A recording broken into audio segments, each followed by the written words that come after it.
Non, pas du tout, parce que bon, NDC, c'est simplement une autre norme dans les notions de distribution.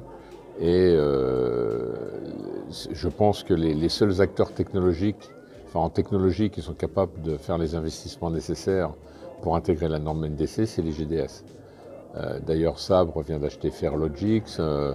Amadeus annonce qu'ils sont en train de faire des développements avec certaines compagnies aériennes européennes ou American Airlines et des TMC. Donc, au contraire, je veux dire, NDC nécessite un certain nombre de développements technologiques. Et s'il y a bien dans la distribution des sociétés qui sont capables de faire des investissements technologiques, c'est bien les GDS.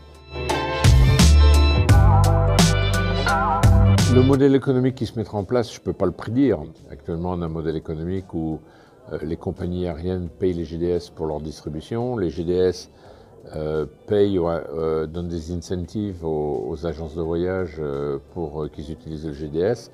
C'est clair que les compagnies aériennes voudraient avoir une relation commerciale directe avec les agences de voyage et ne pas avoir à payer plus qu'ils ne doivent aux GDS qui, eux, en retour, payent les agences de voyage. Donc il y aura sûrement des évolutions, probablement, comme dans ce qu'on appelle le private channel, des relations commerciales directes entre les compagnies, enfin financières directes entre les compagnies aériennes et les agences de voyage, mais ça c'est toujours à définir.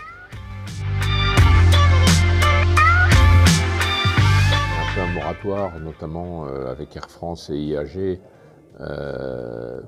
pour encore à peu près 2 ans pour développer l'intégration de NDC. Personnellement, je pense que ça prendra un peu plus de temps, mais on aura bien évolué dans 2 ans, mais je pense que ça prendra encore un peu plus de temps. Il faut que les GDS accélèrent l'intégration du développement NDC pour permettre justement aux agences de voyage de trouver une meilleure intégration avec le contenu des compagnies aériennes.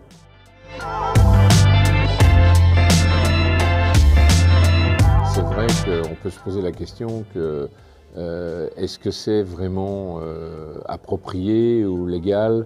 Je ne sais pas si c'est illégal, mais au moins est-ce que c'est approprié que des compagnies aériennes, pour pousser sur un certain mode de distribution, discriminent au niveau de la disponibilité du contenu, du style. Quand Lufthansa dit vous ne pouvez avoir ces tarifs-là que si vous allez sur lufthansa.com, vous savez c'est tel mode de distribution, et ne le met plus à disposition des agences de voyage sur un modèle que les agences de voyage sont habituées à utiliser. Est-ce que c'est correct, non seulement commercialement, légalement je ne sais pas, mais au moins commercialement, de discriminer en retenant du contenu ou en essayant de pousser les agences de voyage à utiliser des canaux de distribution qui, pour le moment, ne sont pas assez efficaces ou génèrent des coûts au niveau de la distribution qui ne sont pas surmontables par les agences.